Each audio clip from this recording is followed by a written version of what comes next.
Doctors are calling on Spotify to cancel the Joe Rogan podcast. That's what we're going to be talking about in today's video.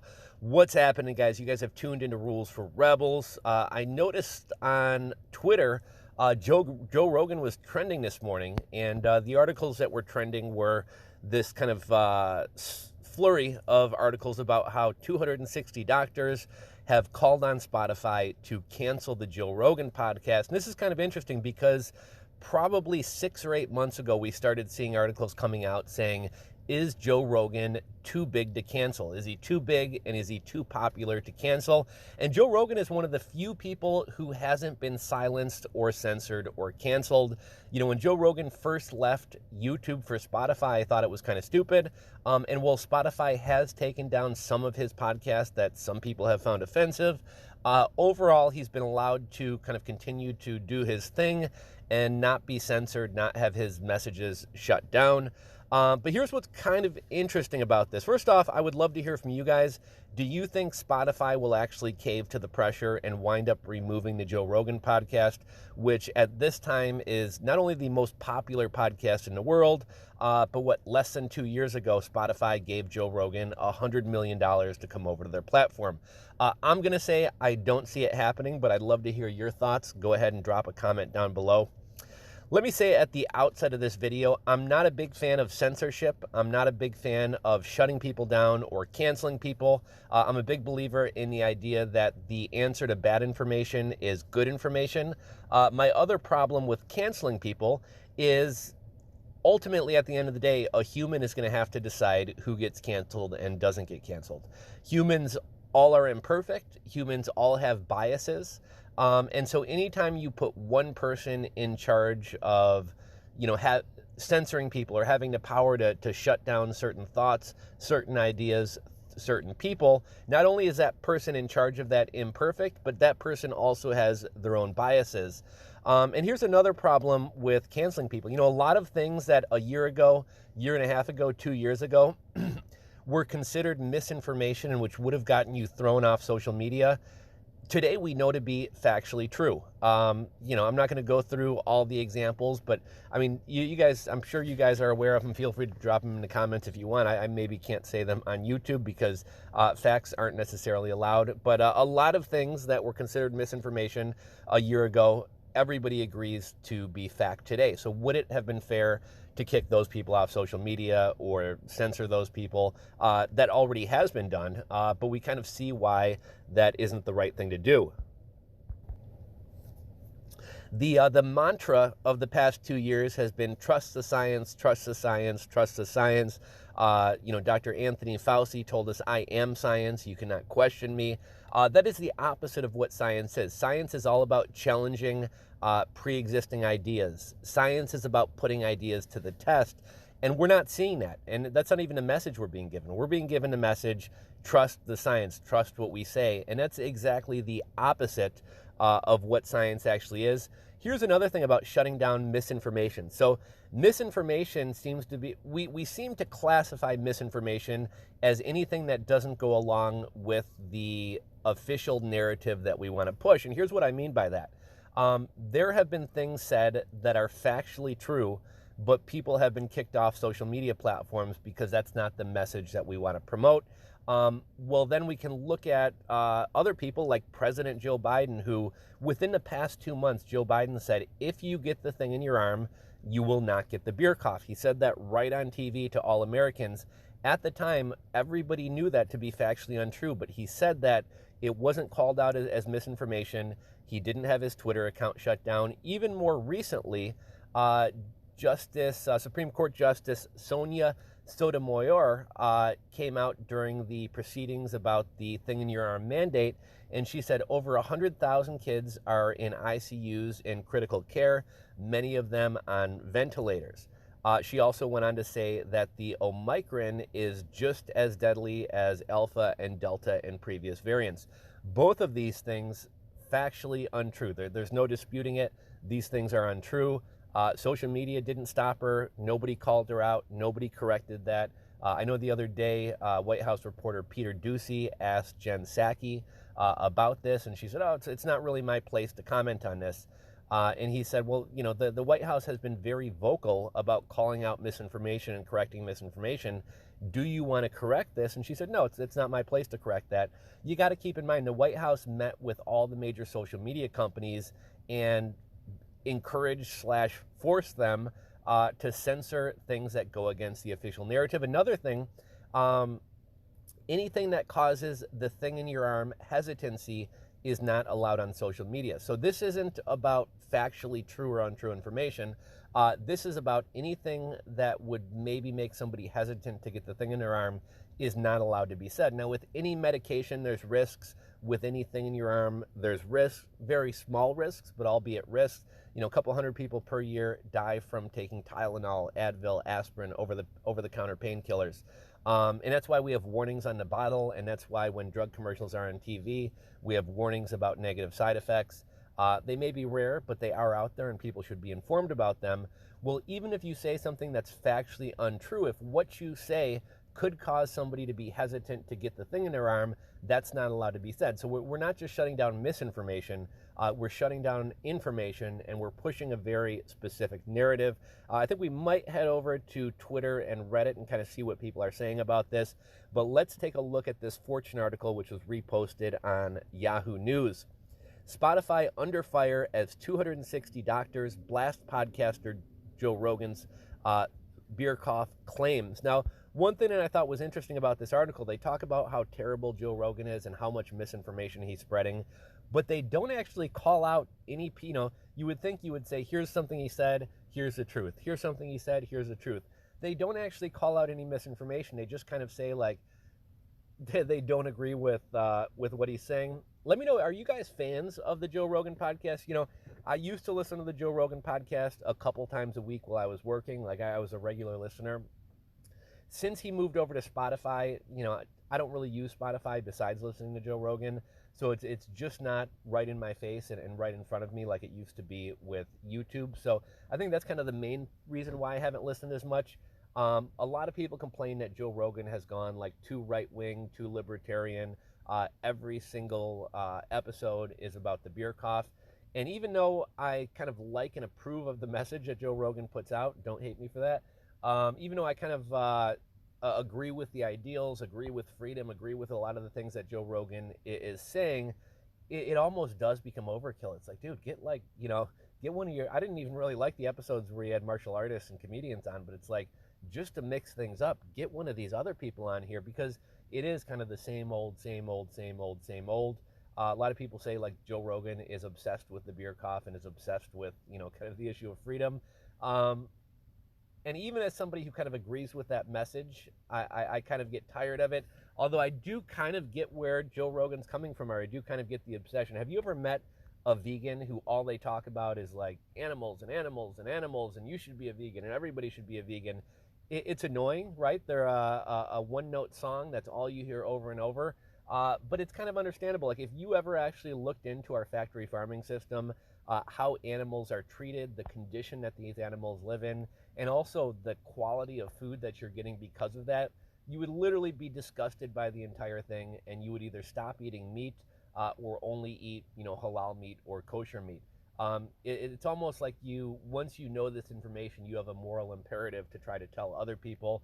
I'm not a vegan. I eat meat, although, when I kind of really started kind of digging into this, I actually wound up going halal. The meat's a fair bit more expensive, but, I think it's healthier, and I kind of like that the animals I'm eating actually lived a decent life and were tortured. If any of you guys want to look into it, I would encourage you to look into it. Halal is basically like the Arabic or Muslim version of kosher. The animals have to be treated well. They have to be treated in a certain way.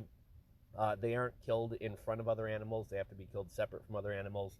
And a very, very sharp blade has to be used so that they're not tortured and aren't in pain.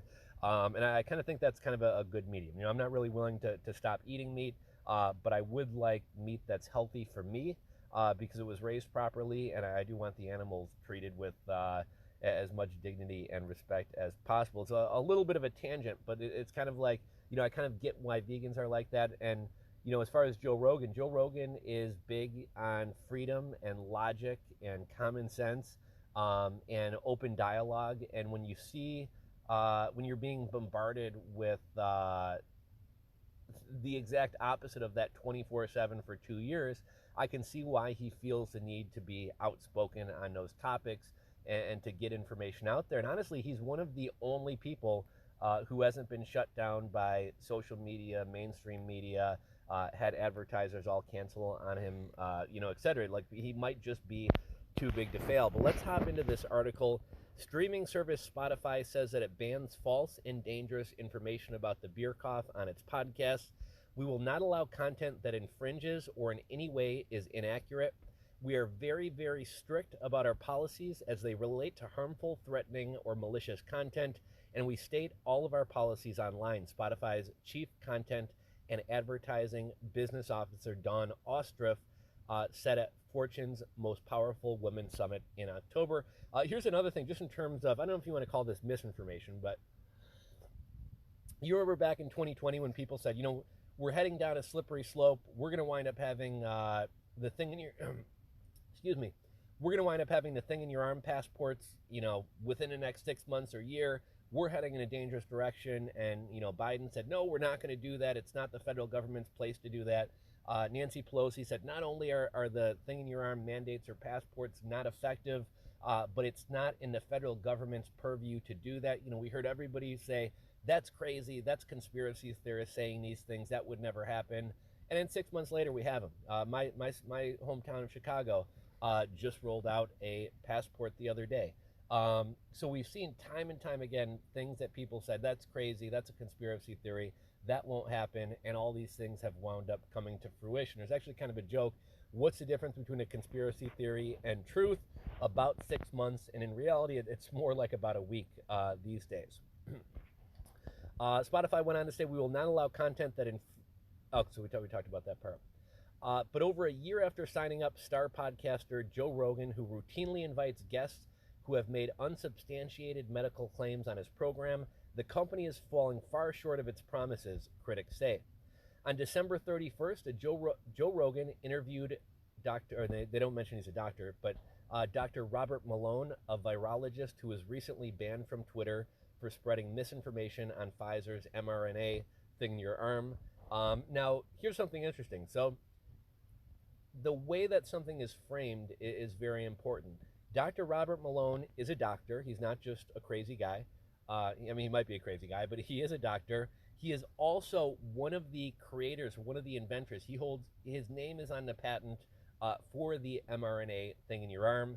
He's also said that he is not against the mRNA technology, but he doesn't like this particular thing in your arm. So, this article from Fortune and Yahoo specifically leaves out the fact that he's a doctor, and they don't talk about his history and his background in the creation of the mRNA technology. They just kind of bill him as a crazy virologist who was kicked off of Twitter, including a tweet alleging that an unnamed Israeli scientist, Pfizer, and the Israeli government are colluding to keep adverse effects from the thing in your arm from public for the next decade. It was kind of weird that Pfizer didn't want to release their findings and their data for, was it 75 or 95 years?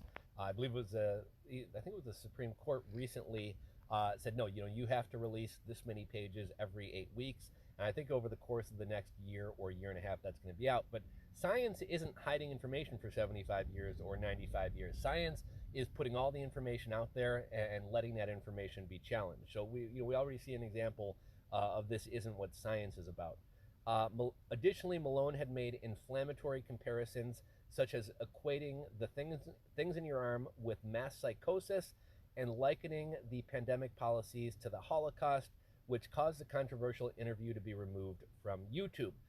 So here's the thing. They haven't called out one piece of misinformation. They disagree with him comparing policies to the Holocaust, and they don't like that he used the word mass psychosis, which, by the way, Google and YouTube are both manipulating and not letting that word be found in searches, even though it's seen a huge uptick in searches since that episode. He basically just shared an opinion that people don't like. Like, this article does not go in at all and pick apart factually incorrect pieces of information that have been shared on the Joe Rogan podcast. On Monday, a group of over 260 doctors, academics, and scientists signed an open letter urging Spotify to immediately establish a clear and public policy to moderate misinformation on its platform. They spoke about the dangerous ramifications of promoting scientific mistrust and called for accountability from Spotify for letting this activity thrive on its platform. You know, at the beginning of this video, I kind of talked about how one of my problems with censorship is just being, I'm kind of opposed to the concept of censorship. One of the problems is that when you put people in charge of this, people are imperfect and people have biases. Well, you know how Facebook was fact checking all this information, fact checked incorrect, fact checked incorrect.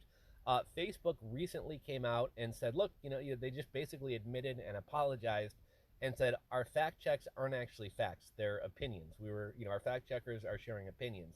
So it turns out that the fact checkers who are shutting down information aren't actually sharing facts; they're sharing opinions, which opinions aren't science. As educators and science communicators, we are tasked with repairing the public's damaged understanding of science and medicine, the group said in a letter. As physicians, we bear the arduous weight of a pandemic that has stretched our medical system to their limits and only stands to be exacerbated by the anti-thing in your arm sentiment woven into this and other episodes of the Rogan's podcast. Now, here's a couple things that I have to say about that.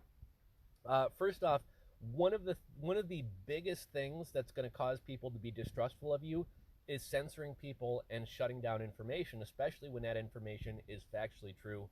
And that's something that's been done over these past 2 years. Even among people who are very supportive of lockdowns and mandates and all these policies, I've heard a lot of people say the whole thing about like the medical system is overwhelmed. That was going on long before the beer cough. The medical system has always been kind of stretched to its limits. Things have also kind of been hyped up to instill fear in people, right? Like throughout this whole thing, I mean, even Dr. Fauci has come out and said, I've lied to the American people for their own good. I said herd immunity was 70% instead of 90% because I didn't think people would go along with. So we essentially know we're being lied to, even if it's because the smarter people in the room think it's for our own good. But then we're kind of shutting down information, shutting down facts. I think that causes a lot more distrust than anything else. Imagine if. Okay, so sorry, I was getting a little bit sidetracked here. One thing that's been changed over the past couple of years, the definition of a thing in your arm has been changed, and also the definition of an anti-thing in your arm person has been changed. The definition of an anti-thing in your arm person used to be somebody who was against things in your arm, spread misinformation about things in your arm, encouraged other people not to get things in their arm. But that definition was actually changed by Webster's Dictionary, and really just even among the medical community, the definition has been changed. The definition is now anybody who is against thing in your arm mandates is defined as an anti-thing in your arm person. And let me show you how stupid that is and why that's not really good. So, one thing that's crazy to me, and I'm gonna get off on a little bit of another tangent. We're 2 years into this. We have the thing in your arm, but no major hospitals, no major universities are working on either any preventative treatments or any treatments once you already have the beer cough. Kind of crazy, we're 2 years in and nobody's working on therapeutics. But we also have not encouraged people to live healthier lifestyles. We know people with diabetes and pre-existing conditions are at much more risk. We know that people who are overweight and unhealthy are at much more risk. We know that people who aren't physically active are at much more risk. We know that vitamins can help people be healthier and boost people's immune systems. Over the past 2 years, there has been no mention of losing weight. There has been no mention of living a healthier lifestyle, eating healthier, taking vitamins or supplements, which is kind of crazy. That seems anti-science to me. I'm a big proponent of all of those things. I work out 7 days a week. I try to eat real whole foods. For the most part, I follow the Whole30 diet. I take vitamins and supplements. And I would encourage other people to do these things as well, but I'm not in the camp where I think we should mandate this, right? Like, I don't think we should have a mandatory hour of physical fitness per day where, Joe Biden does calisthenics and we all watch him on TV and everybody's mandated to follow this. But if we were to follow the logic that's used for things in your arm, if I'm against mandating that people exercise and eat healthy, that would make me against health and fitness. Well, I'm very much for health and fitness. I spend a lot of time and energy and try to be very disciplined in living that lifestyle. So I'm not against that. But if I'm against mandating it, I'm anti-fitness, right, or anti-health. That just doesn't make a whole lot of sense. Back into this article, health professionals have faced a huge burden during the pandemic: unsafe working conditions, lack of sleep, labor shortages, and the constant risk of contracting the beer cough. Here's another weird thing, right? So we're doing these mandates. Yesterday, the Supreme Court struck down Joe Biden's OSHA mandate. I think that was pretty much expected to happen. They did allow the healthcare worker mandate to go into effect, but even that's not mandating all health workers. It's mandating healthcare workers who work at hospitals or facilities who take Medicare money. So if hospitals wanted to stop taking federal government money, they wouldn't have to follow the mandate. It's kind of like when your parents say, if you want to live under my roof, you got to follow my rules. That's basically what went on with that. But here's the funny thing. We are so concerned with making sure that everybody gets a thing in their arm that we're mandating and firing healthcare workers if they don't. Well, at the same time, and I know in California specifically, but I think this is going on across the country, we've recently shortened the quarantine time from 10 days to 5 days, and we actually have healthcare workers being told to come back to work even if they're sick because we need them. So you're going to take somebody who has the thing in their arm but has the beer cough, is contagious with the beer cough, and you're going to make them come back to work, but you're worried about somebody who isn't even sick just because they don't have the thing in your arm. That makes absolutely no sense. One of my girlfriend's best friends is a nurse practitioner. She just recently got the beer cough, and she was told to come back to work after 5 days. And they specifically told her, don't take a test before you come back. They said if you take a test, you will show up positive for the beer cough. Don't take a test. It's been 5 days. Don't take a test. Just because they specifically told her not to take a test. So that's just another kind of not following the science crazy thing to me. Spotify did not immediately return Fortune's request for comment. This isn't the first time Spotify and Joe Rogan, who averages 11 million streams for each of his podcasts, have been criticized for spreading beer cough misinformation. Rogan previously promoted off-label use of anti-parasitic drug Iver. I'm not going to say the whole thing, to treat the beer cough, and that's kind of another thing, right? So Iver and Hydro, I'm not going to say the full words, have kind of been demonized and called dangerous, and they shouldn't be used, and they're not effective. But in the past couple of months, we've learned that Congress and the Senate, politicians, are being treated with these drugs. Aaron Rodgers also recently came out and said the NFL is treating players with these drugs. And even Dr. Fauci came out within the past couple of days, and while he didn't necessarily promote it, he did say that they show promise and the NIH is studying these drugs. So, here's just kind of another example of something that's been demonized for the past 2 years. Looks like it might wind up being an acceptable and potentially even effective treatment here moving forward. I'm running out of time. I only got about 2 more minutes, but let's head over to Twitter and see what people are saying about this. Okay, so we only got a couple minutes here. It looks like this has fallen off of trending. I think it might have been in a top 10 earlier this morning. I saw it at one point at 16. Let's see, this one comes to us from The Hill. A coalition of doctors, physicians, and science educators are calling for Spotify to take action against Joe Rogan and misinformation. Let's see what people are saying. Why not go on his show and explain why he or his guests are wrong rather than trying to cancel him? Because he can travel around the world twice before the truth can... because a lie can travel around the world twice before the truth can even come out. Gupta, mainstream narrative, got spanked when he went on and couldn't answer his questions. Dr. Robert Malone and McCullough were on point. These other physicians complaining don't have the credentials. No doubt that's why they want to cancel him. Let's see here. Here's somebody posting, some misinformation that Biden was spreading. A coalition, that's got to be a lot of doctors, right? 270. How many signed the Great Barrington Declaration that we're told were fringe? 8,000. Oh, that fact was debunked. And how many? 15,000. Okay, let's try to find one where we maybe get some opposing views.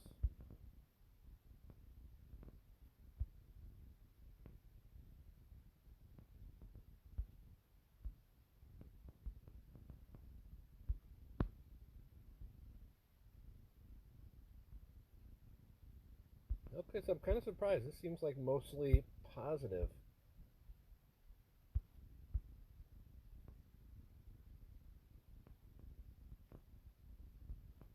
Mm.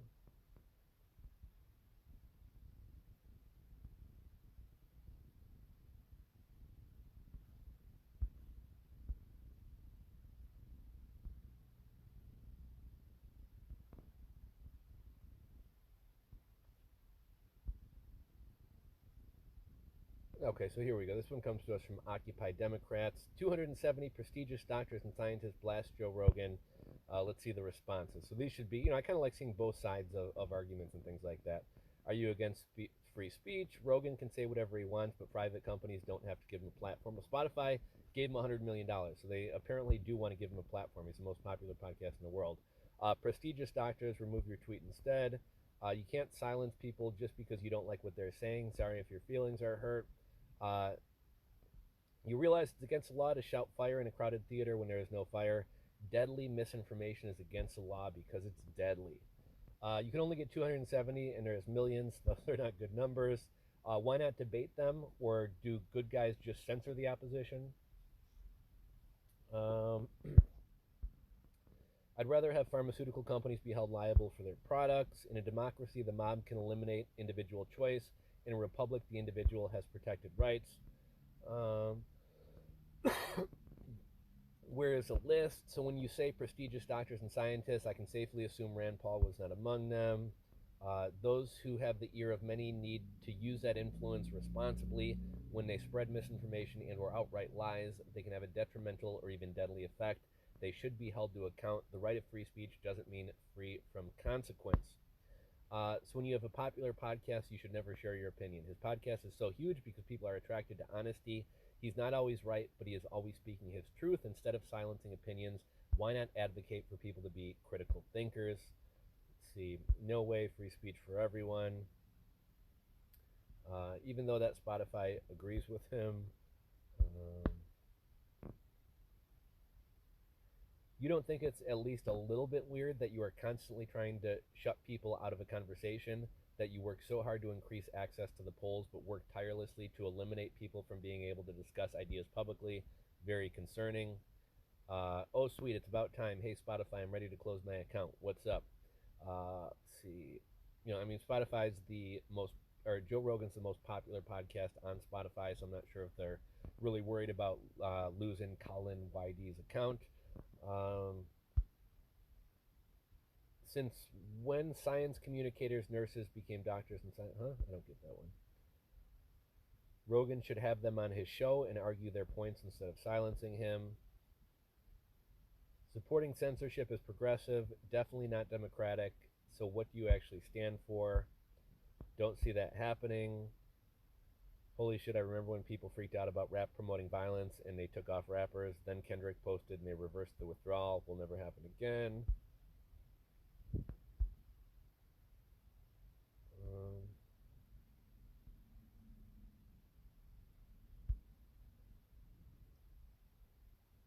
not just normal doctors and scientists, prestigious doctors and scientists. Anyhow, I got to run, guys. We're going to cut this one, I guess not short because we're at like almost a half hour.